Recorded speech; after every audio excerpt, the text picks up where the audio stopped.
Imaginez ça, un homme né dans des conditions difficiles, pauvreté, handicap physique, et rejeté par son propre village. On l'appelait Diable. C'est d'une violence terrible comme point de départ. Hein. Et puis, des années plus tard, on retrouve ce même homme. Et là, c'est un leader politique local, écouté, respecté. Le fossé est immense. Ça interpelle forcément. Un parcours hors du commun, oui. C'est ce parcours qu'on va explorer un peu aujourd'hui, celui de Jean-Baptiste Monnemou. On se base sur un article très intéressant d'Aliou Djobari pour HES Média. Le titre, c'est « Jean-Baptiste Monnemou, un destin de résilience ». Un titre évocateur. Voilà.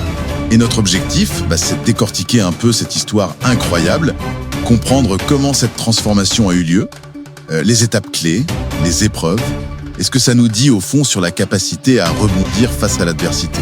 Sur la résilience, justement. Exactement. Alors allons-y, plongeons dans cette histoire. Ça commence donc à Yomou. Le contexte est posé, Padaï, parents, cultivateurs, pas de biens, pas de terre à eux. Et dès la naissance, Jean-Baptiste naît avec ce handicap physique. Oui. Et là, d'après le récit, la réaction du village est immédiate et brutale. Rejet, moquerie. On le traite de malédiction, voire de diable. Difficile d'imaginer un pire départ dans la vie, franchement. C'est une stigmatisation extrême, violente. Être marqué comme ça dès le début par sa communauté, la charge psychologique doit être énorme. On parle souvent de résilience, mais là, l'obstacle est là avant même qu'il ait pu faire quoi que ce soit. C'est presque une négation de son existence dès le départ. Et pourtant, au milieu de tout ça, il y a une personne qui se dresse, sa mère. L'article raconte qu'elle a refusé ce jugement collectif. Ah oui. Elle aurait même dit publiquement face aux autres villageois « Mon enfant est une bénédiction, non une malédiction ». Il fallait oser dans ce contexte. Ah, mais c'est absolument fondamental. Ce qui est fascinant ici, c'est que la première étincelle de résilience, elle ne vient pas de lui directement, mais de sa mère. C'est vrai. Son geste, cette déclaration publique, c'est un acte de défi immense. C'est un bouclier qu'elle lui offre. Elle ne fait pas que le protéger. Elle affirme sa valeur, sa dignité contre la vie de tous. C'est un message incroyablement puissant. Tu existes. Tu as de la valeur. Sans ce premier rempart, sans cette affirmation d'amour et de légitimité, l'histoire aurait pu être tout autre. C'est vraiment la base sur laquelle peut-être tout le reste a pu se construire. Une base essentielle, oui, parce que les difficultés étaient loin d'être finies. L'article nous emmène ensuite à l'école primaire, à Zabia. Et là, rebelote. Encore. Malgré son intelligence, qui était apparemment remarquée, il vit l'isolement et les humiliations quotidiennes de ses camarades. L'image est poignante. Il est seul pendant les récréations. L'école, qu'il devrait intégrer, devient en fait le miroir de l'exclusion du village. Et c'est là, je pense, qu'on commence vraiment à voir sa force intérieure à lui émerger. Parce que l'isolement à cet âge, les brimins de tous les jours, ça peut détruire quelqu'un. Ça peut éteindre toute envie d'apprendre, toute confiance en soi. Bien sûr. Et pourtant, lui, il s'accroche. Il continue d'aller à l'école, il continue d'apprendre. C'est déjà en soi une résistance incroyable dans un environnement aussi hostile. Il aurait pu finir par croire ce qu'on disait de lui, mais non. Il semble puiser dans ses capacités intellectuelles une sorte de validation, une autre forme de reconnaissance. Et cette validation finit par arriver de manière très concrète. Il réussit brillamment son examen d'entrée en 7e année. L'entrée au collège, quoi. Ah ouais. Et l'article décrit ce moment comme une explosion d'émotions pour ses parents. Des larmes de joie, de fierté. C'est une première vraie victoire contre le sort. Oui, et c'est plus qu'une simple victoire personnelle. C'est une sorte de réhabilitation symbolique, au moins pour sa famille, et peut-être même un peu aux yeux des autres. La réussite scolaire, c'est souvent un ascenseur social, un moyen de reconnaissance. C'est vrai. Ici, c'est comme une première preuve publique qu'il vaut quelque chose, que le jugement initial était faux. Son intelligence devient une ressource visible, qu'on ne peut plus nier. Ça commence à contrebalancer le stigmate physique. C'est peut-être là qu'il réalise qu'il a des outils, malgré tout, pour changer le regard des autres. Ensuite, il y a le lycée, de retour à Yomou.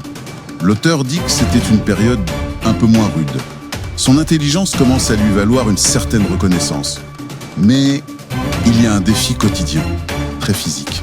Ah oui. Lequel ? Chaque jour, pour aller au lycée, il doit grimper une colline. Une colline apparemment assez raide. Ce détail de la colline, il est très significatif, je trouve. Ça montre bien que la lutte continue sur plusieurs plans. Même si la pression sociale diminue un peu, la confrontation avec les limites physiques de son handicap, elle est là, tous les jours.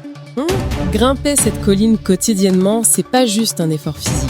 C'est un rappel constant de sa différence, mais paradoxalement, ça peut aussi être une source de renforcement. Chaque montée réussie, c'est une petite victoire, une preuve qu'il peut surmonter. C'est presque une métaphore de tout son parcours, non ? Une ascension difficile, répétée, qui forge l'endurance, la volonté. On pourrait penser que ça aurait pu l'épuiser, le décourager, cette ascension quotidienne. Mais ça semble plutôt avoir renforcé cette détermination dont vous parliez. C'est souvent comme ça avec l'adversité, quand on la surmonte de manière répétée. Ça peut briser ou alors ça peut forger un sentiment de compétence, de maîtrise. Quand on réussit à dépasser un obstacle jour après jour, on développe une sorte de confiance en sa capacité à affronter les difficultés. Cette expérience très physique de la lutte et du dépassement a pu nourrir sa force mentale, sa résilience psychologique, de façon très concrète. Après le lycée, c'est l'université. Direction Kindia. Et là, encore une fois, nouveau départ, nouveau défi. Encore des obstacles. Oui, l'article mentionne qu'il n'a pas de tuteur pour l'aider à s'y retrouver, qu'il a du mal à trouver un logement, et le retour de la solitude. On imagine bien le risque de découragement, loin de chez lui, dans une ville inconnue. Absolument. Mais c'est là, à ce moment précis, où il aurait pu flancher, qu'il fait une rencontre décisive. Ah, la fameuse rencontre. Exactement, il croise Ansuman Fofana, surnommé Ousbi, et le point clé que l'article souligne bien, c'est que Fofana, il voit au-delà du handicap. Il lui fait confiance. Et de manière assez inattendue, il l'intègre dans son parti politique, le RGA, le Rassemblement des Guinéens pour l'alternance. Et là, oui, ça change la donne. C'est un tournant majeur, ça. Vraiment. Si on replace ça dans son histoire, c'est peut-être la première fois qu'une personne extérieure à sa famille proche lui offre une reconnaissance, une confiance qui n'est pas diminuée par son apparence physique. Fofana ne voit pas seulement l'étudiant intelligent. Il voit un collaborateur potentiel, quelqu'un qui pourrait s'engager en politique. Et qu'est-ce que ça change concrètement pour lui, cette confiance accordée ? En plus, dans un domaine comme la politique, ça change potentiellement tout. D'abord, ça casse le cycle de l'isolement, du rejet. C'est une validation sociale hyper forte qui vient de quelqu'un qui a un certain statut. Et deuxièmement, ça lui ouvre un tout nouveau terrain d'action. Oui. Jusqu'ici, sa lutte, elle était surtout individuelle. Survivre, apprendre, prouver sa valeur. L'engagement politique, ça le projette dans le collectif. Ses compétences, son intelligence, sa persévérance. Il peut maintenant les mettre au service d'une cause plus grande que lui. C'est l'occasion de transformer son expérience personnelle de la marginalisation en moteur pour un changement plus large. Et visiblement, il saisit cette occasion.